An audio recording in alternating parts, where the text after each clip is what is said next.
Des guides pour commémorer leur mémoire et se souvenir de ces gens qui ont fait qu'aujourd'hui on est là. Pérou Achille, Chaplon Ernest, René Broisa, Hubert Thua, Serge Chanty, Mick Boson, Michel Berruex, Louis Jacquet, Thierry Broisa, Damien Quérel et Gaby Mollard. Donc je vais vous demander de respecter une minute de silence en mémoire des guides disparus.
Qu'est-ce que c'est que la liberté?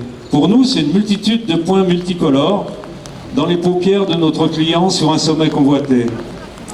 Qu'est-ce qu'être joyeux? C'est simplement être un fou de liberté dans un monde de tristesse et de fantômes. La liberté, ce ne peut être aussi que cela, voir les yeux de ceux qu'on aime, que l'on conduit et que l'on guide. N'oublions pas que la liberté est un des dons les plus précieux que les cieux firent aux hommes. Nous voulons, guides et accompagnateurs en montagne, témoigner de ces sentiments que nous partageons au quotidien et qui nous animent. Nous aimerions, si ce n'est déjà fait, vous les faire partager. Dans ce contexte anxiogène, parler de liberté fait parfois peur, et devant nos politiques, c'est peut-être un peu risqué parfois, mais je l'assume car je sais que mes collègues sont aussi très conscients que la liberté commence où l'ignorance finit. J'avais émis lors de la précédente fête des guides le souhait que cette crise allait nous faire progresser, réfléchir, modifier nos habitudes. Nous sommes encore au cœur du cyclone, mais nous allons y arriver. Et finalement, peut-être que la vraie liberté, c'est de se mettre chacun à son niveau, au service des autres, par le dialogue, la rencontre, la bienveillance. C'est là que le souhait que mes amis guides et accompagnateurs souhaitent faire transpirer au cours de cette matinée.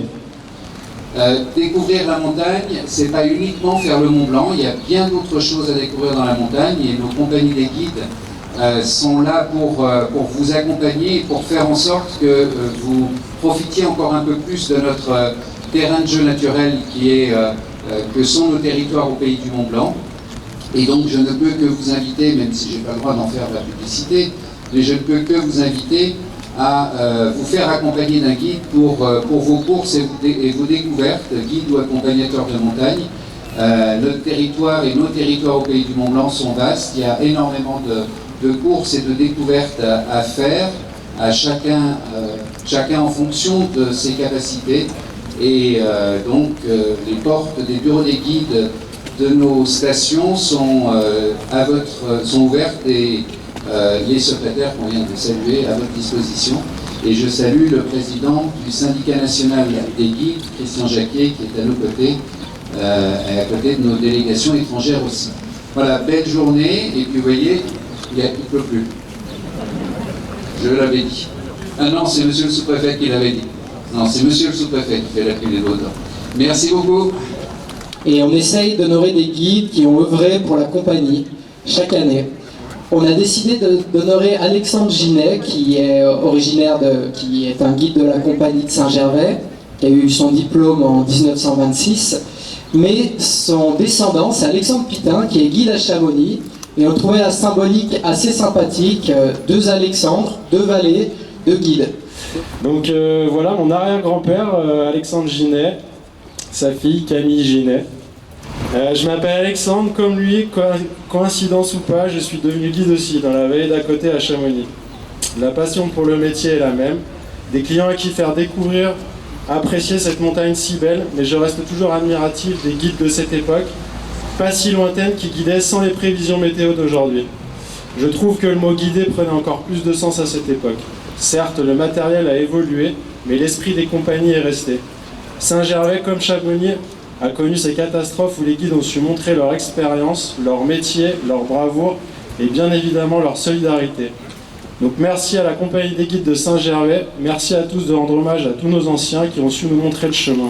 À nous de continuer à transmettre et partager ce fabuleux métier. Merci Julien, merci Pierre Razet et bonne fête des guides à tous.